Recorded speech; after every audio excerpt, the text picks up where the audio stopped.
The real reason Ki-Adi-Mundi deserved Order 66 exposes something much darker about how the Jedi Council's deepest failures brought about their own destruction.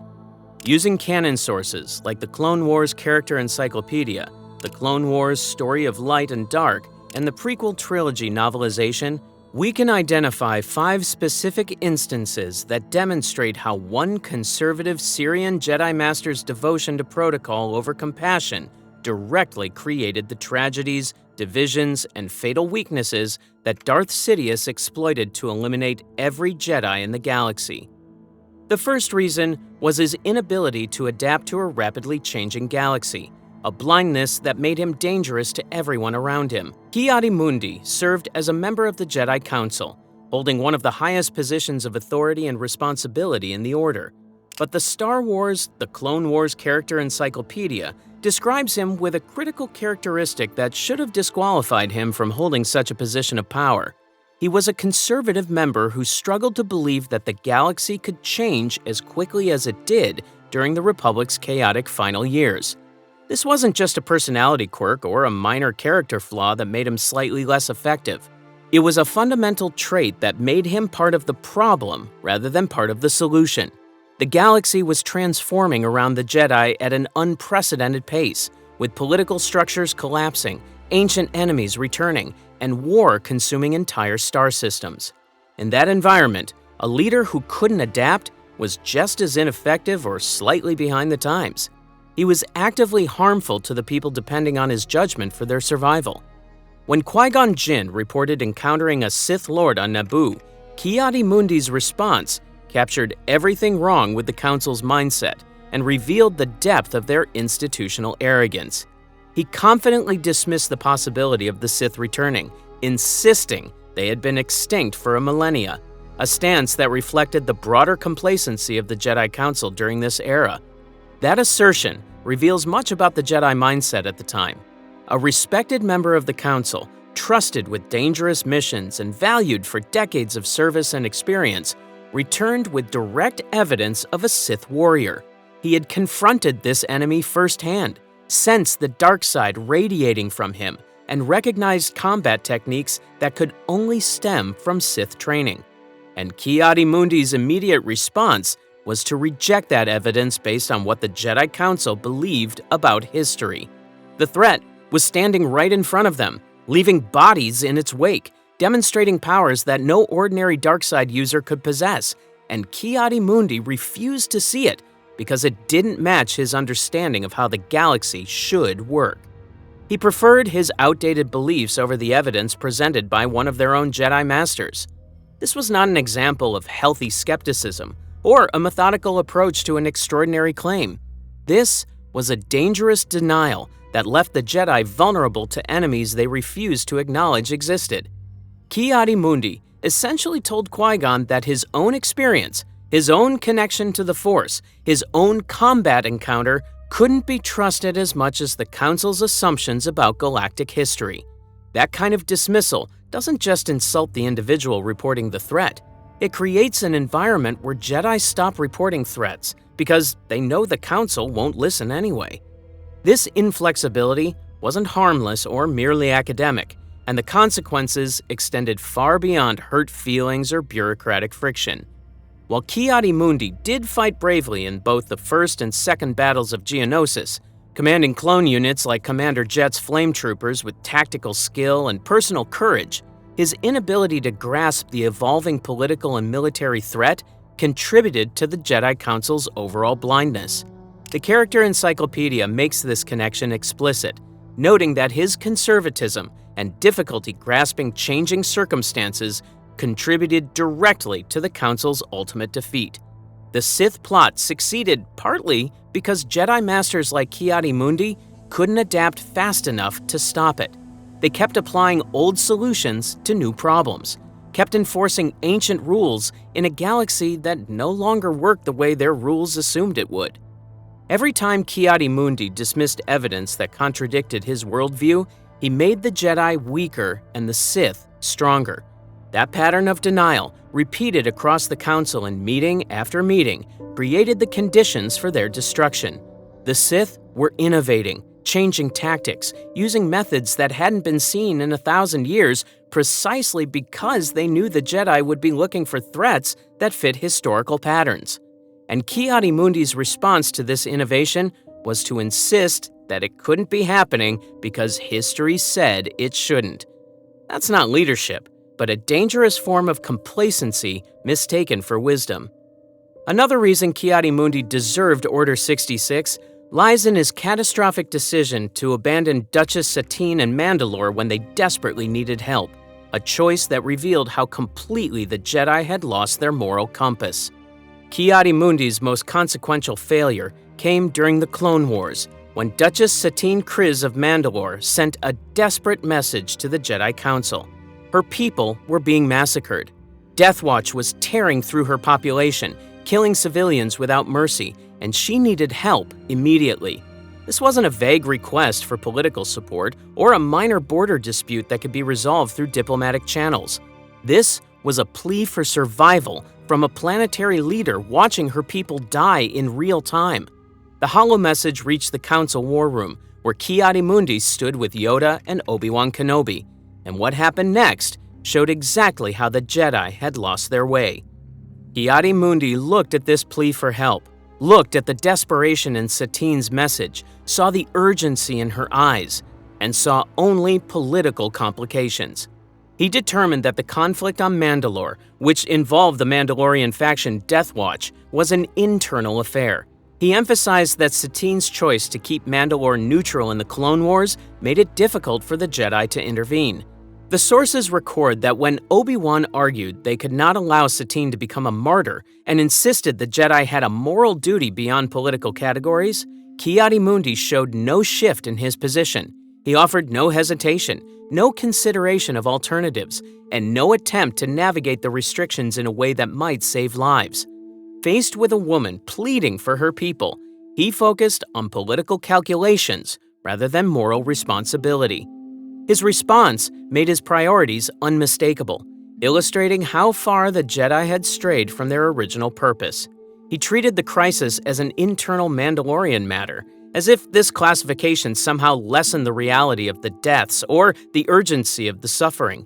He behaved in a way that conveyed that applying the proper label to a massacre could alter the moral stakes or absolve the Jedi of responsibility.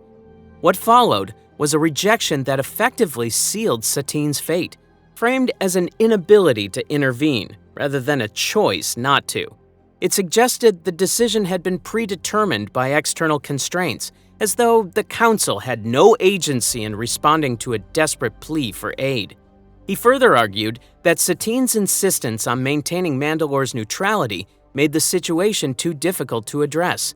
While her people were being slaughtered, Ki-Adi-Mundi focused on classifications and policy concerns, reducing a humanitarian crisis to a political inconvenience. In doing so, he revealed precisely what the Jedi Council had become. Yoda concluded that the Jedi would need support from the Republic Senate to take action, a requirement everyone in the chamber understood would never be met for a neutral system. The Senate had no political incentive to assist Mandalore, because saving those lives would demand resources and provide no strategic advantage in the larger war. In this context, Ki-Adi-Mundi was among the masters who determined that, at that moment, nothing further could be done.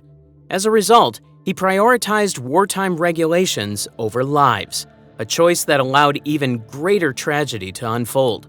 Furthermore, the Jedi were meant to operate differently from the Senate. They were expected to follow the guidance of the Force and uphold their commitment to protecting the innocent, not to base their decisions on political calculations about which systems aligned with the Republic and which remained neutral. By erasing that distinction, Ki-Adi-Mundi effectively turned the Jedi into just another political institution, making decisions shaped by treaties and technicalities rather than by principles of right or wrong. This decision carried serious practical implications. A planetary leader was watching her people die and called the Jedi, the guardians of peace and justice, for help.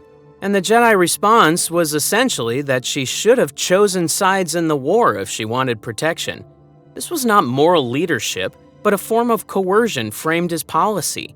It sends a message to every system in the galaxy that the Jedi only protect those who serve their political interests, which makes them no different from any other military force protecting its allies and ignoring everyone else. Third on the list comes from the way his rigid stance pushed loyal Jedi to break their oaths and created the very emotional vulnerabilities that fed the dark side. This political decision had immediate consequences that rippled outward in ways Ki-Adi-Mundi should have foreseen if he had been thinking about people instead of policy.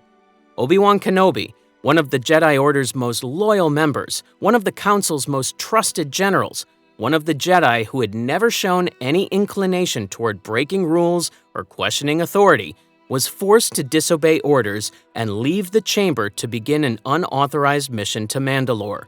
The implications of this are significant. Ki-Adi-Mundi's rigid stance placed a Jedi Master in a position where disobedience became the only alternative to allowing an innocent woman to die. This system had become so compromised that doing the right thing required breaking it. This reveals a failure. When your institutional framework leaves good people with no choice but to violate their oaths in order to save lives, that framework has failed, and those who enforce it without question bear some responsibility for where it leads. But the consequences went far deeper than just breaking protocol or undermining discipline within the Order. This inaction set the stage for Satine's death. And when Obi-Wan returned from Mandalore after watching the woman he had once loved die in his arms, he admitted something terrifying for a Jedi Master. He came to understand anger in a way he never had after losing Satine. He noticed how difficult it was not to give in to that emotion, how close he had come to letting rage consume him. These aren't small admissions for someone trained from childhood to control their feelings. This was a Jedi Master, a member of the High Council, someone known for his emotional control and level-headedness, confessing that he had been pushed to the edge of falling to the dark side. Ki-Adi-Mundi's political inflexibility helped create the exact kind of emotional vulnerability that the dark side feeds on.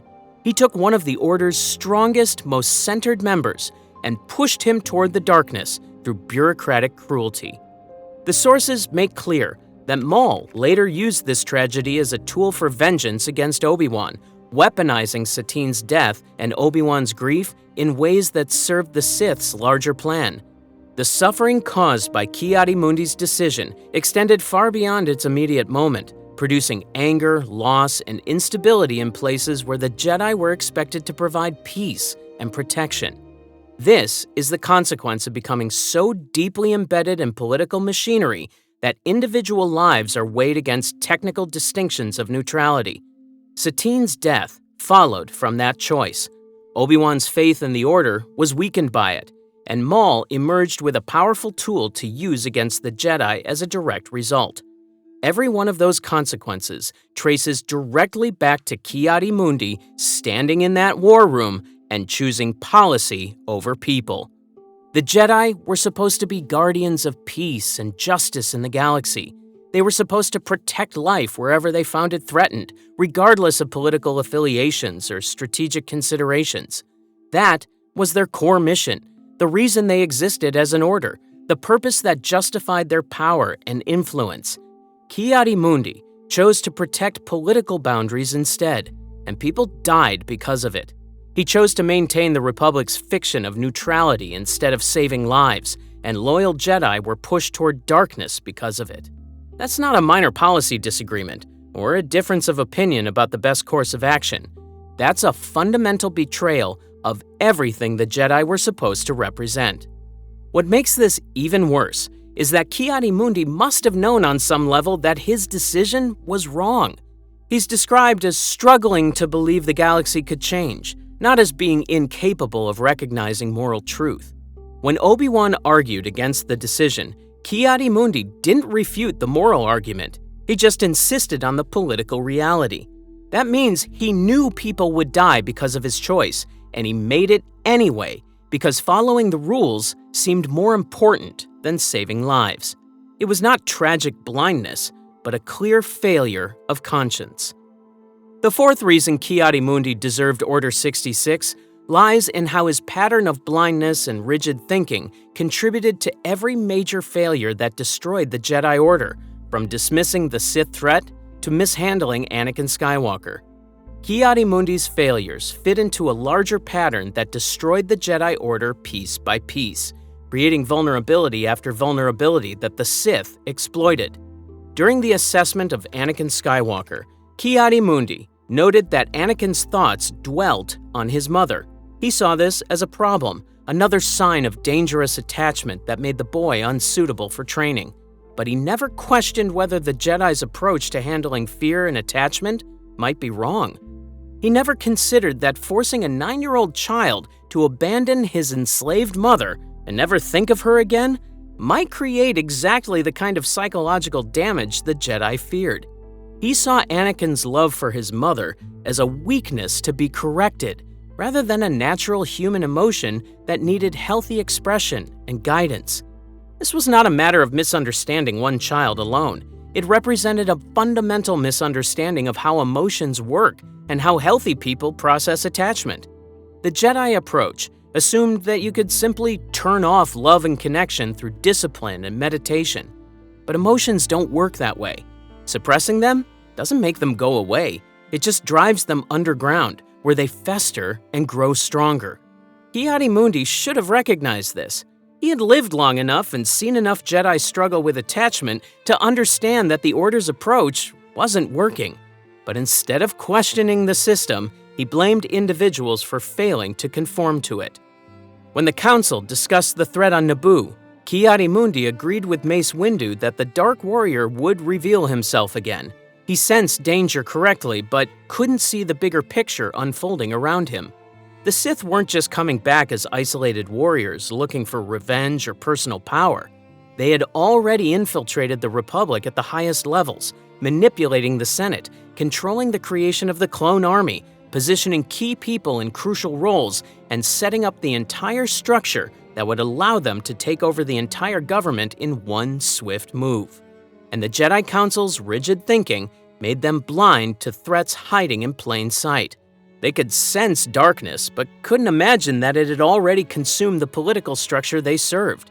They were looking for Sith Lords hiding in shadows, when the greatest Sith Lord of all was sitting in the Chancellor's office. Later, during another council session, Ki-Adi-Mundi acknowledged that the Force was strong with Anakin, recognizing his raw power, but never understanding what that power, combined with the Council's failures, would ultimately produce. He participated in every decision that pushed Anakin toward darkness. He helped enforce the rules that made Anakin hide his marriage, his fears, and his desperation to save the people he loved. When Anakin needed guidance on how to handle his visions of Padme dying, the Council's rigid approach to attachment meant he couldn't seek help without confessing to his marriage. Ki-Adi-Mundi and the other Council members had created a system where the Chosen One, the person prophesied to bring balance to the Force, couldn't trust them with his greatest fears. That failure of institutional design contributed directly to Anakin's fall. This fact highlights a deeper issue within the Order. The Jedi were fully aware that Anakin was extraordinary. They understood that his abilities surpassed those of any Jedi in generations. They knew he had been born without a father and possessed a midichlorian count exceeding even that of Master Yoda. And yet, they created an environment where this person, who they knew was struggling with attachments and fears, felt he couldn't come to them for help. That's not just a failure of individual relationships. That's a systemic institutional failure that made tragedy inevitable. The Character Encyclopedia notes that Ki-Adi-Mundi's conservatism and his difficulty adjusting to changing circumstances contributed directly to the Jedi Council's eventual defeat. This was not merely a preference for caution or a reliance on familiar methods. It reflected an adherence to outdated modes of thinking so rigid that it left the Council unable to perceive the realities unfolding across a galaxy in crisis. Meanwhile, the Sith adapted. They shifted from the direct confrontations that had failed a millennium earlier to a strategy of patient manipulation that eroded the Republic from within. They observed the Jedi's vulnerabilities and exploited them with precision. The Jedi, led by masters like Ki-Adi-Mundi, kept doing what they had always done, following rules written for a different era, and wondering why nothing worked anymore. Every major decision the Council made during the final years of the Republic made things worse. They assumed roles as military generals in a conflict they never fully understood. They placed themselves under the direction of political leaders whose aims did not align with Jedi principles.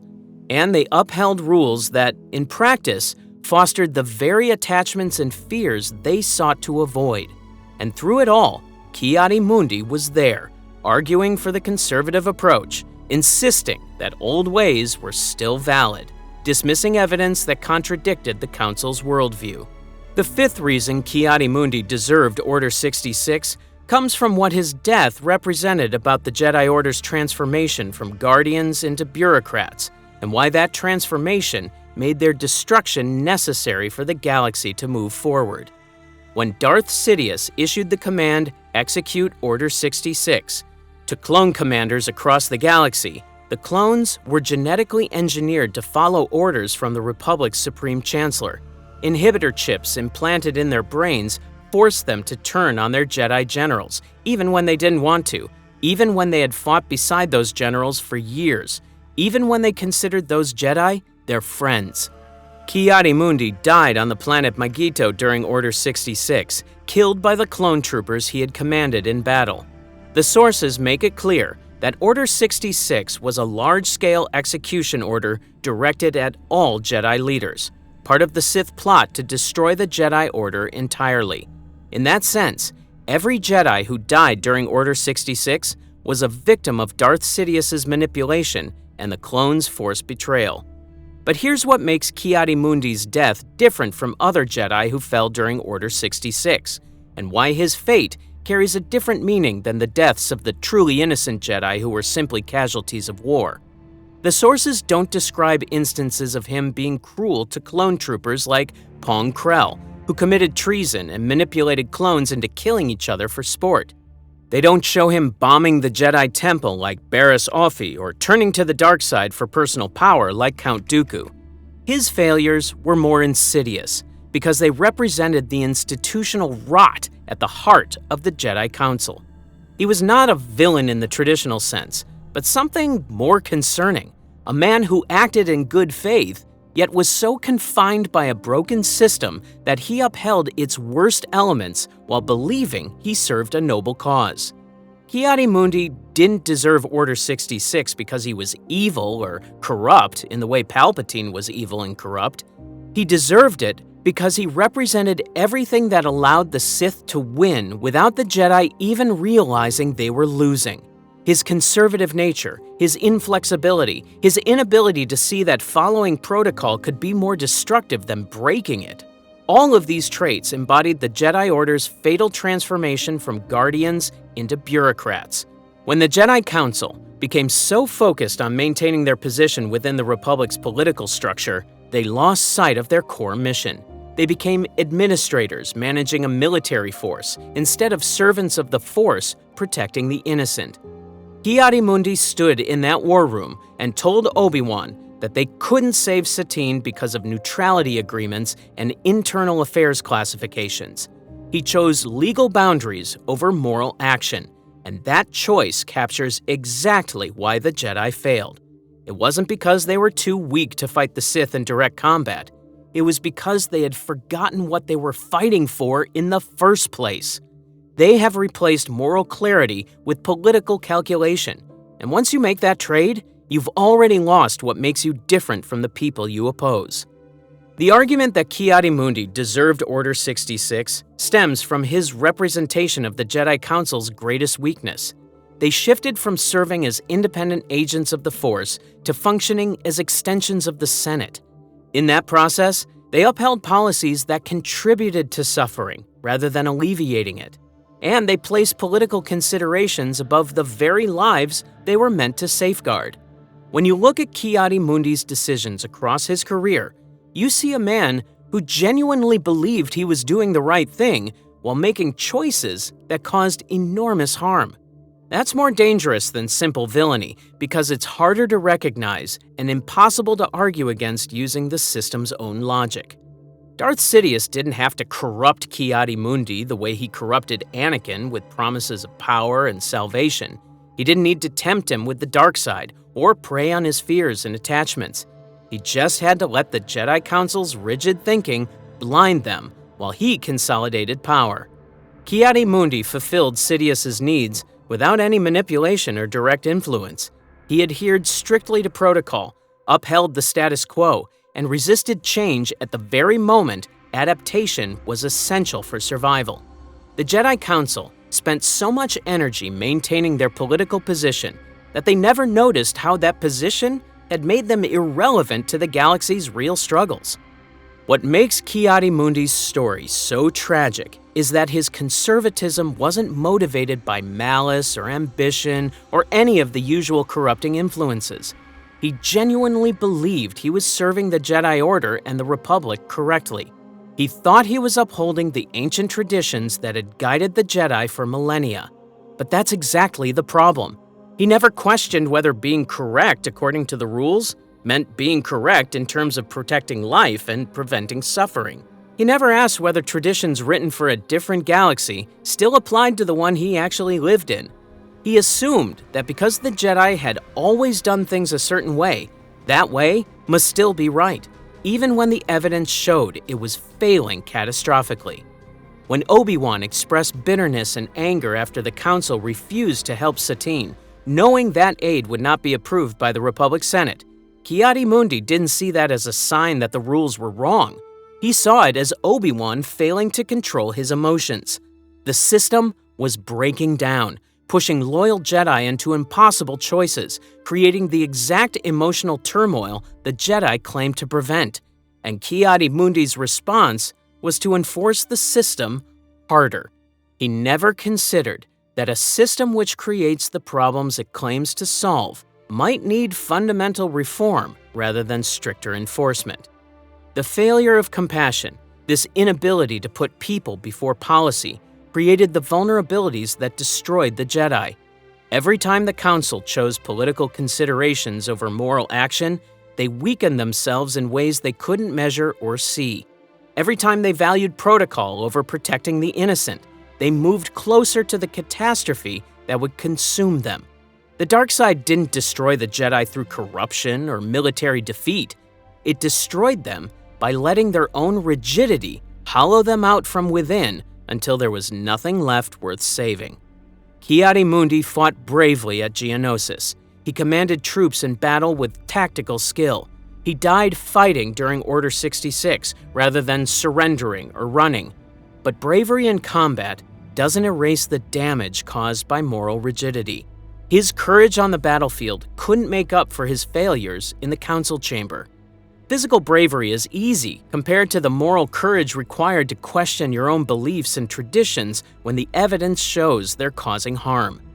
Ki-Adi-Mundi had the first kind of courage, but completely lacked the second. And for someone in his position of power and influence, that lack was devastating. The sources provided don't suggest Ki-Adi-Mundi was uniquely evil or that he alone caused the Jedi's downfall, but they show him as a perfect example of how the Jedi Council's institutional failures manifested in individual decisions that caused real harm to real people. His specific actions regarding Mandalore led directly to Satine's death, Obi-Wan's suffering, and gave Maul a weapon to use against the Jedi. His refusal to believe the Sith had returned, even when Qui-Gon reported direct evidence, showed the dangerous arrogance that made the Council dismiss threats they should have taken seriously. His participation in judging Anakin's attachments without questioning the Jedi's approach contributed to pushing the Chosen One toward darkness. None of these were isolated mistakes. They were expressions of a consistent pattern of rigid thinking that made every crisis worse. Ki-Adi-Mundi died on Megiddo when his clone troopers, controlled by inhibitor chips and Sidious's command, executed him according to orders they had no choice but to follow. The character encyclopedia specifically notes that his inability to adapt and his conservative nature contributed to the Council's blindness and ultimate defeat. That's the legacy that matters, not his battlefield victories or his years of service, but the fundamental truth that a Jedi Master who couldn't see that the galaxy was changing until it was too late represented everything wrong with the Order he served. He was brave, loyal, dedicated, and completely trapped in ways of thinking that made him part of the problem rather than part of the solution. The Jedi Order didn't fall because of a few corrupt individuals who betrayed their oaths or turned to the dark side for personal gain. It fell because leaders like Ki-Adi-Mundi valued rules over people, political relationships over moral duty, and tradition over adaptation.